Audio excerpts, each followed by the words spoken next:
नमस्कार दोस्तों, OCA network में आपका स्वागत है। मैं हूं ओमकार चौधरी।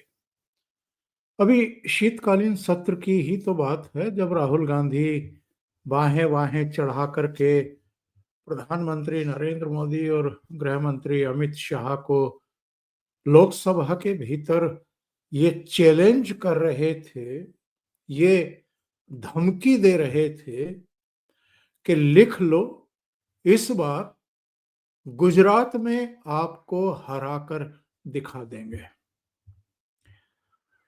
वही राहुल गांधी हैं ये, जो बार-बार इसी तरह की धमकियां देते हैं नरेंद्र मोदी और अमित शाह को। पिछले विधानसभा चुनाव में कांग्रेस की क्या गत हुई थी, ये जरा आंकड़े उठा करके देखिए। और लोकसभा चुनाव में भी 2019 में तो 26 की 26 सीटें भारतीय जनता पार्टी ने जीती थी। इस बार एक सीट कांग्रेस ने जीती है, बाकी 25 सीटें भारतीय जनता पार्टी ही जीती है।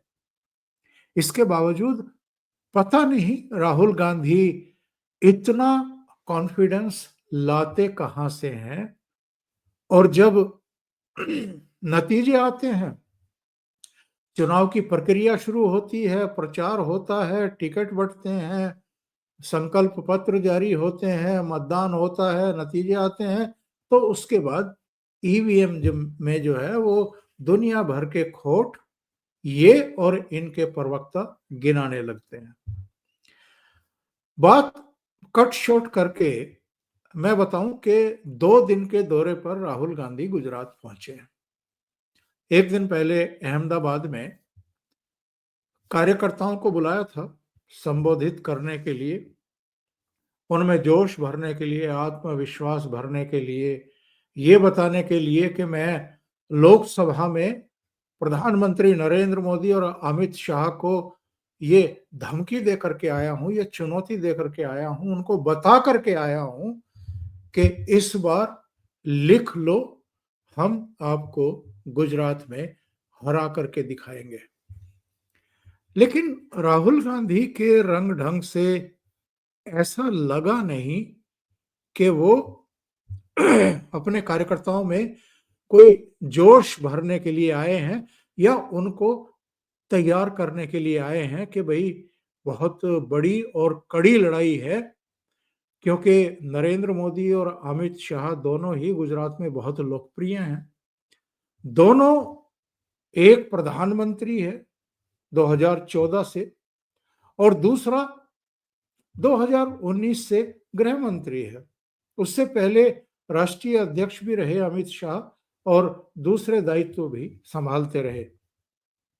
तो इतनी बड़ी चुनौती कि जिस गुजरात में पिछले 30 साल से भारतीय जनता पार्टी की ही सरकार चली आ रही है और कांग्रेस सत्ता से बाहर है, उस गुजरात में आप जाएं और अपने कार्यकर्ताओं का मनोबल बढ़ाने के बजाय अपने आधे नेताओं और कार्यकर्ताओं को कांग्रेस का गद्दार और भारतीय जनता पार्टी का के प्रति सहानुभूति रखने वाला बता आए, और तमाम तरह के बहाने उनके लिए तैयार थे। कभी कह रहे थे कि जो बारात का घोड़ा है उसको कांग्रेस रेस में दौड़ा देती है, और जो रेस का घोड़ा है उसको बारात में जो है दूल्हे के लिए ले आती है। तो भैया, पहले ये तय कर लो कि कांग्रेस का मतलब क्या है आजकल। कांग्रेस का मतलब तो जब से ये राष्ट्रीय उपाध्यक्ष बनाए गए थे बकौल गुलाम नबी आजाद, तब से सर्वे सर्वा यही है, सारे फैसले यही ले रहे हैं। गुजरात में कौन पीसीसी प्रेसिडेंट लगना है, उड़ीसा में कौन लगना है, झारखंड में या छत्तीसगढ़ में कौन प्रदेश अध्यक्ष बनना है, या मध्य प्रदेश में, कर्नाटक में, राजस्थान में, जहां जितने राज्य हैं देश के, उनमें किसको कमान सौंपनी है, कौन महासचिव बनेगा, किसको टिकट बांटे जाएंगे, किसको संकल्प पत्र तैयार करने की जिम्मेदारी होगी, कौन प्रचार की बागडोर संभालेगा प्रदेशों में, ये सारी जिम्मेदारी तो राहुल गांधी ही संभाल रहे हैं। तो फिर अगर रेस के घोड़े को आप बारात का घोड़ा बना रहे हो, बारात के घोड़े को आप रेस में भेज रहे हो, तो इसका ठीकरा, इसकी जिम्मेदारी, इसकी जवाबदेही तो राहुल गांधी की स्वयं की है। इनके भाषण के कुछ अंश मैंने चूज नहीं किए हैं, कांग्रेस ने जारी किए हैं ट्विटर हैंडल पर, और जरा उसको सुनते हैं और सुनकर के उसका जरा विश्लेषण करते हैं। ये किस किस तरह की बातें करते हैं। एक राहुल गांधी वो है जो सदन में खड़े होकर के, लोकसभा में खड़े होकर के मूर्खतापूर्ण बातें कर रहे हैं, नरेंद्र मोदी और अमित शाह को चुनौती दे रहे हैं कि लिख लो, इस बार गुजरात में आपको हम हराएंगे। और दूसरे राहुल गांधी जो अहमदाबाद में जाकर के कांग्रेस के कार्यकर्ताओं को इकट्ठा करते हैं और उनको कहते हैं कि आप नाकारा हैं, आप नालायक हैं, आप गद्दार हैं, आप भारतीय जनता पार्टी से मिले हुए हैं, और ये जो 10, 15, 20, 30 लोग हैं, नेता हैं, उनको अगर निकालना भी पड़े तो हम निकाल बाहर करेंगे, यानी धमकी दे आए उनको। वो एक कहावत है, शेर है कि धूल अपने चेहरे पर थी और आईना साफ करते रहे। राहुल गांधी ये क्यों नहीं स्वीकार करते कि जब से कांग्रेस की कमान इनके हाथ में आई है, तब से कांग्रेस केवल गुजरात की बात नहीं है, पूरे देश में हार रही है, बुरी तरह हार रही है। कई राज्यों में तो 2-2 बार हार चुकी है, कुछ राज्यों में 3 बार भी हार चुकी है जब से राहुल गांधी ने कांग्रेस की कमान संभाली है। तो अकेले गुजरात का रोना क्यों रो रहे हो? सुनो जरा इनकी बात, इन्होंने क्या क्या कहा है वो जरा मैं आपको सुनवाता हूं, और उस पर फिर हम जरा चर्चा भी करते हैं। ये कांग्रेस, ये राहुल गांधी के ही ट्विटर हैंडल पर जारी हुआ है, उनका ही वीडियो, उनके भाषण का वीडियो जरा सुनते हैं। गुजरात ने कांग्रेस पार्टी को हमारा ओरिजिनल नेतृत्व दिया और उस नेतृत्व ने हमें सोचने का तरीका, लड़ने का तरीका, जीने का तरीका दिया। 30 साल हो गए, हम यहां सरकार में नहीं है, और जब भी मैं आता हूं तो डिस्कशन 2017, 2012, 2007, 2022, 2027, मगर सवाल चुनाव का नहीं। जब तक जो हमारी जिम्मेदारी है उसको जब तक हम पूरा नहीं करेंगे, गुजरात की जनता हमें चुनाव नहीं जिताएगी। जिस दिन हमने अपनी जिम्मेदारी पूरी कर दी, उस दिन मैं आपको गारंटी करके कहता हूं कि गुजरात के सारे लोग कांग्रेस पार्टी को अपना समर्थन दे देंगे। गुजरात रास्ता देखना चाहती है। मैं डर के नहीं बोल रहा हूं, मैं शर्मा के नहीं बोल रहा हूं, मगर मैं आपके सामने ये बात रखना चाहता हूं कि चाहे हमारे कार्यकर्ता हो, चाहे राहुल गांधी हो, चाहे हमारे जनरल सेक्रेटरी हो, चाहे हमारे पीसीसी प्रेसिडेंट हो, हम गुजरात को रास्ता नहीं दिखा पा रहे हैं। गुजरात की जो लीडरशिप है उसमें 2 तरीके के लोग हैं, डिवीजन है। एक है जो जनता के साथ खड़ा है और जिसके दिल में कांग्रेस पार्टी की विचारधारा है, और दूसरा है जो जनता से कटा हुआ है और उसमें से आधे बीजेपी से मिले हैं। जीतने हारने की बात छोड़ दो, बस जो हमारे लीडर हैं, अगर उनका यहां हाथ ऐसे कटे तो उसमें से कांग्रेस का खून निकलना चाहिए, और संगठन का कंट्रोल उन लोगों के हाथ में जाना चाहिए। जैसे ही हम ये करेंगे, तूफान जैसे गुजरात की जनता हमारे संगठन में आने की कोशिश करेगी और हमें उनके लिए दरवाजे खोलने पड़ेंगे।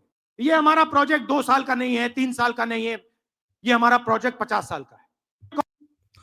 आपकी समझ में आ रहा है क्या कुछ ये क्या कहना चाहते हैं? लोकसभा में खड़े होकर के कह रहे थे अमित शाह और नरेंद्र मोदी से कि लिख लो, इस बार हम आपको गुजरात में भी हराएंगे। और अभी आपने क्या सुना है अपने कानों से कि हमारा ये प्रोजेक्ट, यानी गुजरात की जनता का फिर से दिल जीतने का प्रोजेक्ट लगता है इनको। ये 2 साल का, 4 साल का, 5-10 साल का नहीं है, 50 साल का है। यानी 30 साल तो अभी तक ये सत्ता से बाहर रह चुके हैं। भाई का इरादा अगले और 50 साल तक सत्ता से बाहर रहने का ही है। ये कह रहे हैं कि हम गुजरात में जीतेंगे तो, लोगों का दिल जीतेंगे तो, पर अभी 50 साल लगेंगे। तो 50 साल तक राहुल गांधी रहेंगे क्या, या इनकी बहन जी रहेंगी क्या? मुझे लगता है कि जो रेहान है, प्रियंका वाड्रा का बेटा, उसके भी बेटे आ जाएंगे या बच्चे आ जाएंगे, और शायद तब ये गुजरात जीतने का सपना देख रहे हो। मैं आपको, एक तो अभी आपने इनका सुना है, इन्होंने कहा है कि कांग्रेस पार्टी में दो तरह के लोग हैं। एक तो वो हैं कि जो जनता के बीच में रहते हैं, जनता की सुनते हैं, जनता के लिए संघर्ष करते हैं, और जो सच्चे कांग्रेसी हैं इनकी नजर में।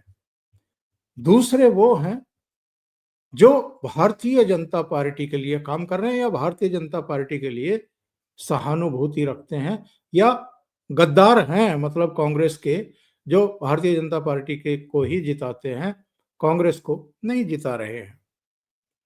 एक तरफ तो ये अपने कार्यकर्ताओं को खरी खोटी सुना रहे हैं, उनको गद्दार बता रहे हैं।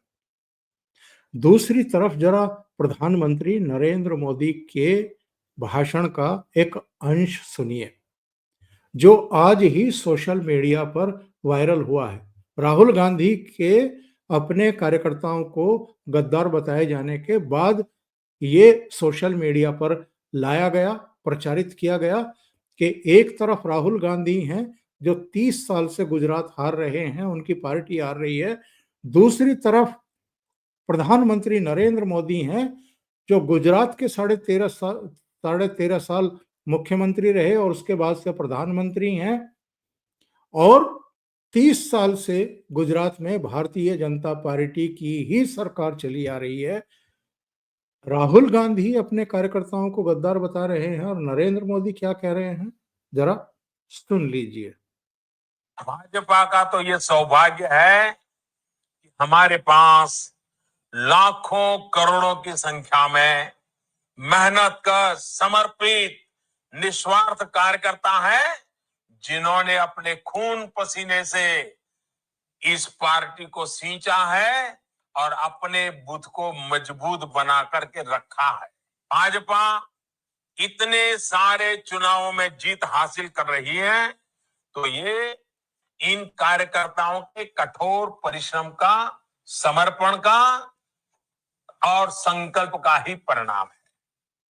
जो टॉप लीडर है भारतीय जनता पार्टी का, वो जितनी जीत मिल रही है उनका श्रेय किनको दे रहे हैं, कार्यकर्ताओं को। और राहुल गांधी को अपनी कमियां, अपनी कमजोरियां, कांग्रेस की गलत नीतियां दिखाई नहीं दे रही हैं, बल्कि गुजरात में भी ये उनको गद्दार बताने की कोशिश कर रहे हैं, जो ये कहते होंगे इनसे कि भाई भारतीय जनता पार्टी लगातार जीत क्यों रही है, जरा ये तो समझ लो। राज्य दर राज्य भारतीय जनता पार्टी जीतती जा रही है, राज्य दर राज्य आप हारते जा रहे हो, इसकी वजह क्या है ये तो समझ लो। तो उनको ही गद्दार बता दिया। तो इस तरीके से राहुल गांधी गुजरात जीतेंगे, इस तरीके से चैलेंज को पूरा करेंगे। और ये जो तालियां बज रही थी उनके कुछ जुमलों पर, अगर बस ये तालियां सुनने के लिए ही वो लच्छेदार भाषा में अपने ही कार्यकर्ताओं के बारे में कुछ का कुछ कह रहे हैं और अपनी पीठ थपथपा रहे हैं, तो ऐसे तो ना आप गुजरात जीत पाएंगे। गुजरात तो छोड़ दो, गुजरात तो फिर भी बड़ी स्टेट है, आप छोटे से छोटा राज्य भी नहीं जीत पाएंगे, अपने कार्यकर्ताओं का विश्वास भी खो देंगे, उनका विश्वास भी, उनका दिल भी आप नहीं जीत पाएंगे। अभी के लिए इतना ही। बहुत बहुत धन्यवाद। अगर आपको ये चैनल और इसके कंटेंट पसंद आ रहे हैं तो लाइक करें, कमेंट करें, वीडियो को शेयर भी करें। अभी तक अगर आपने ये चैनल सब्सक्राइब नहीं किया है तो सब्सक्राइब कर लें और साथ में लगे बेल आइकॉन को दबा दें ताकि आगे आने वाले वीडियो और उनके नोटिफिकेशन आप तक पहुंचते रहें। बहुत बहुत धन्यवाद। नमस्कार।